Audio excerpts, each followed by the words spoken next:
Hi guys, welcome to our channel Garuda Puranam. మరణం తరువాత మొదటి రోజు ఏ విధంగా ఉంటుందో వివరించుకుందాం.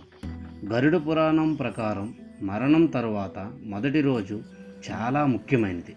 ఎందుకంటే ఆ రోజు ఆత్మ శరీరం విడిచిపెడుతుంది మరియు యమదూతలు ఆత్మని యమలోకానికి తీసుకువెళ్ళడానికి వస్తారు. మరణం తరువాత ఆత్మ శరీరాన్ని విడిచిపెట్టి ప్రేతరూపంలో ఉంటుందని పురాణం చెబుతుంది.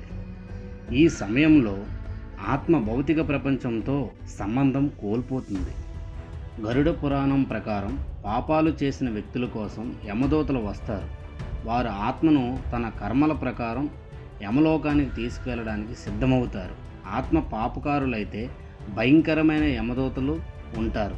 మరణించిన ఆత్మ కొత్త పరిసరాలను అర్థం చేసుకోవడానికి కష్టపడుతుంది.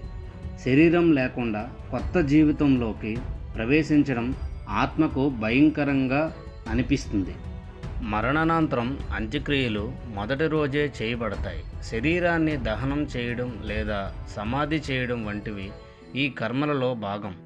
ఈ కర్మలు ఆత్మ యమలోక ప్రయాణాన్ని సులభతరం చేయడానికి, ఆత్మకు శాంతిని కలిగించడానికి ఎంతో సహాయపడతాయని నమ్మకం.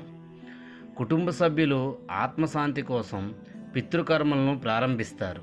మొదటి రోజునే శ్రాద్ధం, తర్పణం వంటి కర్మలను ప్రారంభిస్తారు. ఇవి ఆత్మకు భరోసా ఇవ్వడమే కాకుండా యమలోక ప్రయాణాన్ని సులభతరం చేస్తాయని విశ్వసిస్తారు. ఈ విధంగా మరణం తర్వాత మొదటి రోజు ఉంటుంది.